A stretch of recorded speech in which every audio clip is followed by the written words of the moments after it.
Semua ibadah itu ada waridnya. Waridnya itu akan kita dapat jikalau ibadah tersebut kita wiridkan. Jelas? Ya. Jikalau ibadah tersebut kita wiridkan, bukan wirid maksudnya zikir. Kita wiridkan yaitu kita lakukan terus menerus.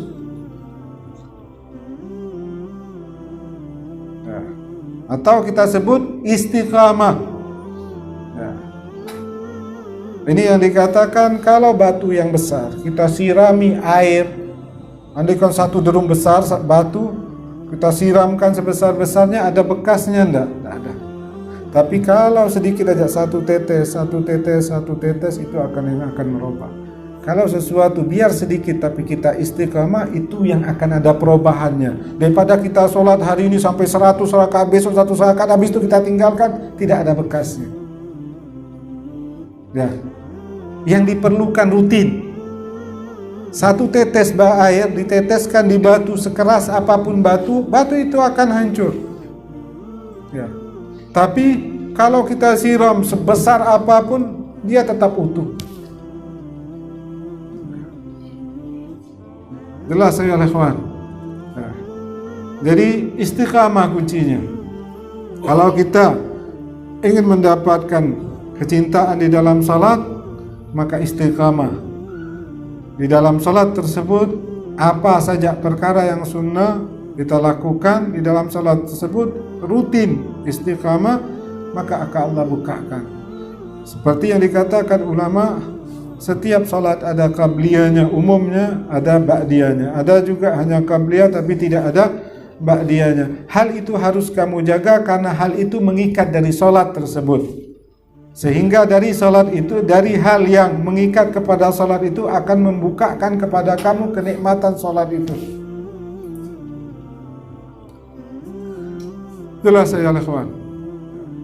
Semakin banyak kita lakukan wirid, semakin banyak warid.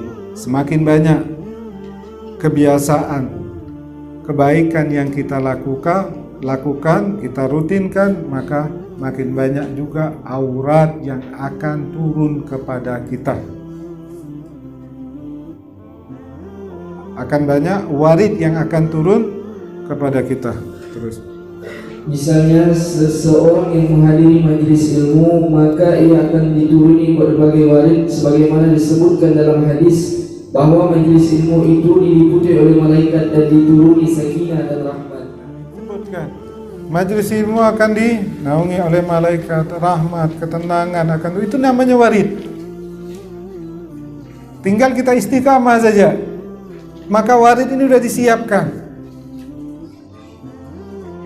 Layak atau enggak diri kita diturunkan warid, itu saja. Jadi wirid ini untuk mempersiapkan hati kita agar layak diturunkan warid. Seseorang yang tidak punya warid, maka tidak ada warid yang turun di hatinya. Hatinya kosong, tidak berisi cahaya. Kalau kita tidak jadikan ini wirid, hati kita tetap kosong. Hati kita tetap kosong. Tidak ada cahayanya. Maksudnya hati kosong ini bahwa ibadah tersebut tidak mengikat kita. Nah, ini yang terjadi. Sebentar kita tahajud, sebentar tidak. Ya, akan kosong. Andaikan dipilih tidur atau tahajud, kita lebih milih tidur. Ada satu waktu mungkin kita lagi semangatnya tahajud betul-betul, akan habis itu hilang karena kosong. Kosong ini tidak mengikat. Ketika nur hidayah turun, maka nur hidayah itu yang mengikatnya.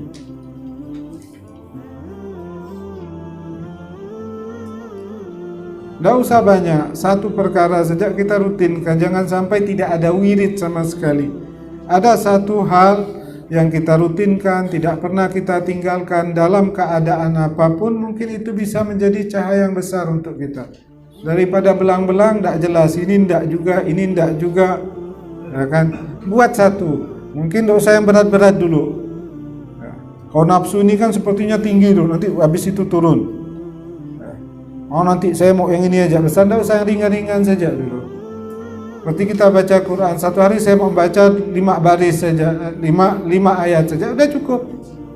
Cari aja, istiqamah saja. Nanti hal yang seperti ini, warid turun pada seperti ini akan membuka pintu-pintu yang lain. Cari yang ringan, jangan cari yang berat, cari yang ringan saja.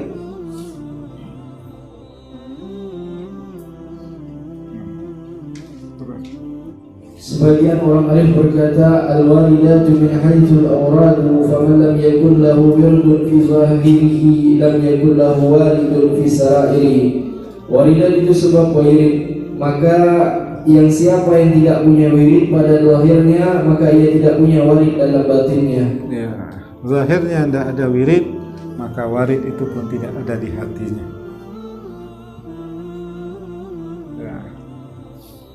Wirid ini perlu perjuangan. Ada seorang dia beribadah sholat malam 20 tahun. Kata dia mengatakan setelah 20 tahun baru saya bisa merasakan manisnya sholat malam.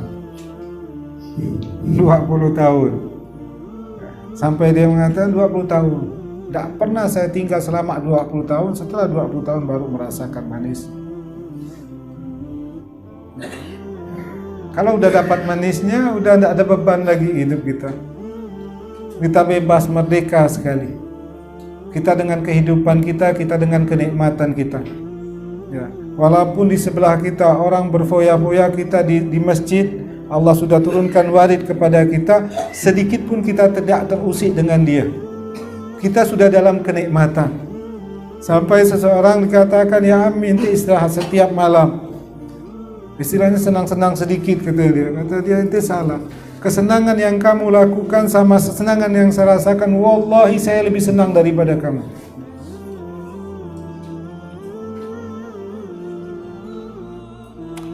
Jelas ya ikhwan.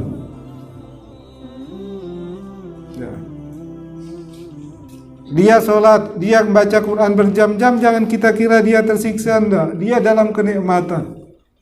Kenikmatan yang luar biasa. Sampai seseorang di malam pertamanya dia menikah. Setelah menikah, malam pertamanya dia mempunyai kebiasaan di masjid baca Quran. Akhirnya masuk masjid, dia baca Quran, dia ibadah, lupa bahwa ini malam pertamanya. Sampai subuh baru sadar. Kalau tidak nikmat bisa seperti itu.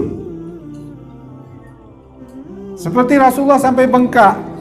Bisa orang mau ibadah selama itu kalau tidak ada kenikmatan.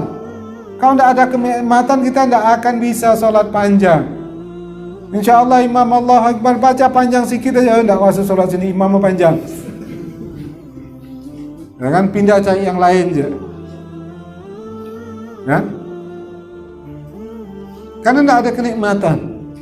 Kalau bisa baca Allahu Akbar, bisa Alhamdulillah Yasin, Allahu Akbar, dah senang. InsyaAllah ramai. Karena tidak ada kenikmatan. Jika kita ingin meraih kenikmatan, ya wiridkan. Macam sholat, saya harus sholat awal waktu, takbir bersama imam, sholat harus berjamaah. Ini yang akan membuka semua waridnya.